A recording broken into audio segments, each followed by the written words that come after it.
So on the day of surgery, you would have done your VLCD, your diet, for 2 to 4 weeks beforehand.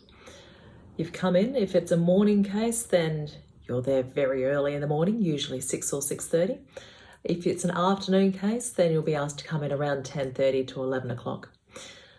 You come in and they'll get you changed into your patient gear, the patient gown and TED stockings for you.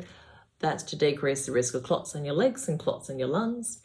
Then you'll meet your anaesthetist if you haven't already met them before, and I will see you in person before you go to sleep.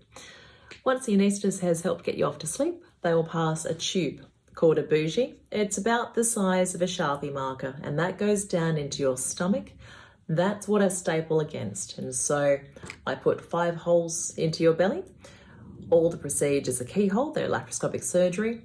The largest hole is 15 millimeters, the smallest is 5 millimeters. We go in with our special stapler and we fire some staples. Each set of staples is 6 centimeters long. So against that bougie, fire maybe 5 or 6 times all the way up to separate 80 to 90% of your stomach away.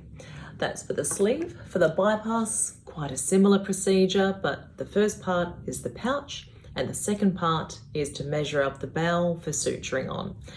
I've got a few more details about all that in the surgical videos.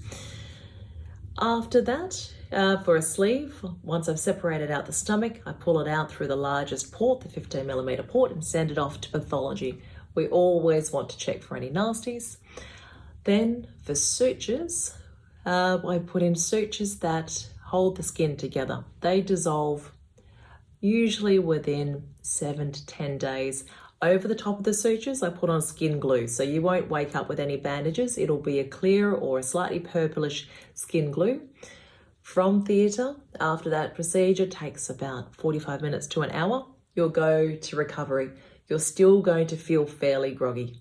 Recovery can last anywhere between half an hour to a couple of hours, depending on how long it takes for you to wake up. Then you'll go back to the ward. If it's visiting hours, your friends or family may be able to visit you on the ward. And then that evening, I'd strongly recommend you just get some sleep, because anesthesia is not real sleep and you've had a major procedure. So I generally recommend that you have a good night's sleep the night of the procedure. And I will see you either post-op on the ward or the morning after.